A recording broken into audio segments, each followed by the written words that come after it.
Hi, I just finished making the basmati rice the way I've learned to do it. My mom tried to teach me over the years before I got married, and my mother-in-law tried to do the same thing, but I find it's one of those things that you kind of have to learn on your own what works for you and what doesn't work for you. The reason that I did do the basmati, some people might say, oh, it's too simple, or everyone knows how to do that. But I find sometimes there's all these complicated recipes out there, and there's easy peasy ways of making them, but there's not really a whole lot of recipes out there or videos out there to show you how to make the simplest things.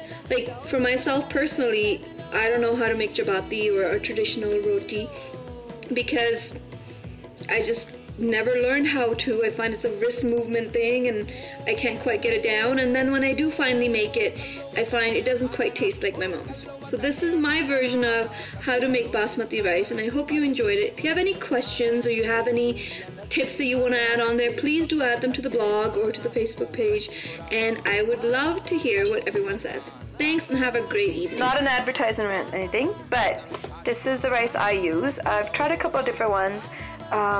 I know some people I know swear by the Sean brand, but I don't think it matters. It's a taste thing. Some people prefer one thing over another. I've also heard from experienced cooks that the older the basmati, the better it is. So say it's on sale somewhere, it's okay for you to buy it and stock it up in your basement or in your pantry if you have the room for it, because the older it gets, the better it gets with age. In here, I have now put in 2 cups of basmati rice, and what I'm going to do now is I'm going to rinse it out in lukewarm water. Now, why not cold water or hot water? Now, hot water would ruin the rice just because you don't want to wash anything in piping hot water. And cold water doesn't really get rid of the starchiness in there. And the whole purpose of soaking it is to get rid of some of the starch so that it doesn't cook in its own starch and make it more gooey or soft. And so that's what I'm going to do now, and I'll get back to you when I'm done. This is how I rinse it. I'm just going to put the water in there. It's up to you, however much you want to pour in there. But you can see it's kind of getting all cloudy and stuff. So you want to rinse it until the water runs clear. So here we have it. This is the last time I'm going to put the water in there. I'm now just going to put it aside here for about half an hour, at least half an hour. Again, it's one of those varying things. Some people will tell you no more than half an hour. Some people will say it doesn't matter how long. I find at least half an hour you should at least let it sit in the water for about half an hour. Alrighty, so it's been more than half an hour now. What I'm going to do is I'm going to measure the water and pour it into the pot. And because I had 2 cups of rice, I'm going to put in 4 cups of water. This is 2. And the general rule is, that I go by, is if there's 1 cup of rice, 2 cups of water, 2 cups of rice, 4 cups of water. That's 4 cups of water now. The other rule I have for salt is,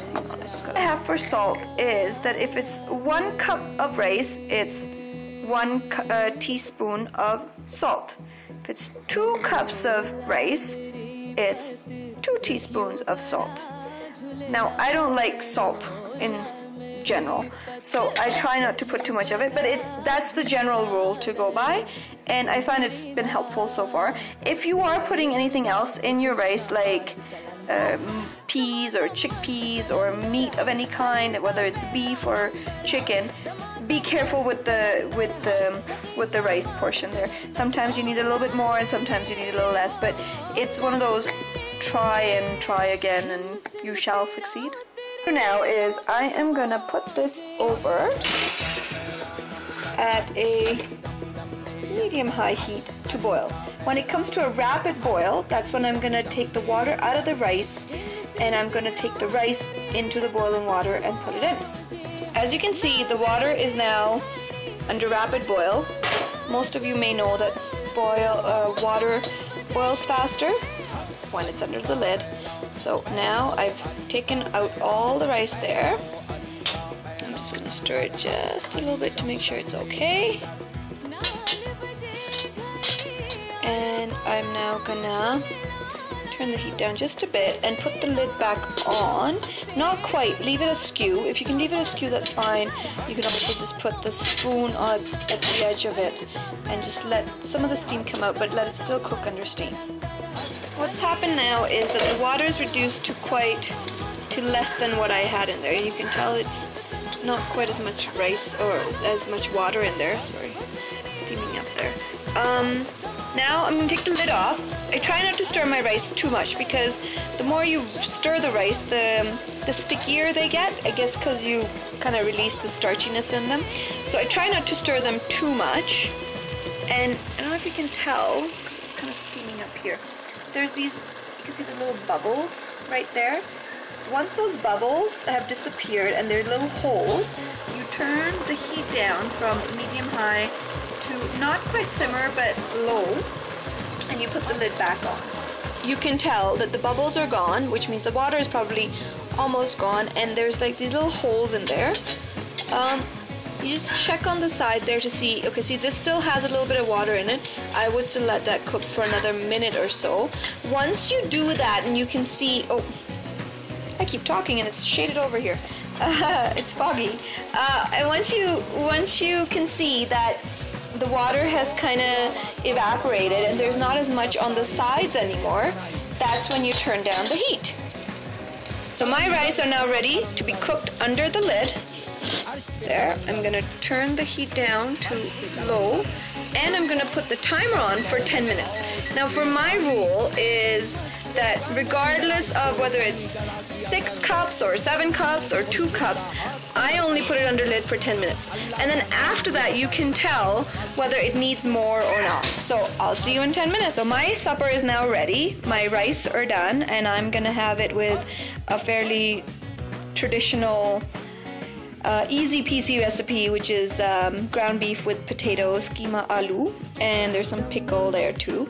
But my rice are completely done. They're not too soft, they're not too hard. The grains are full, but they're fairly soft as well. Don't get disheartened. Keep trying until you kind of find that it works for you. You can, I should mention, can also put some butter in there when you're boiling the water.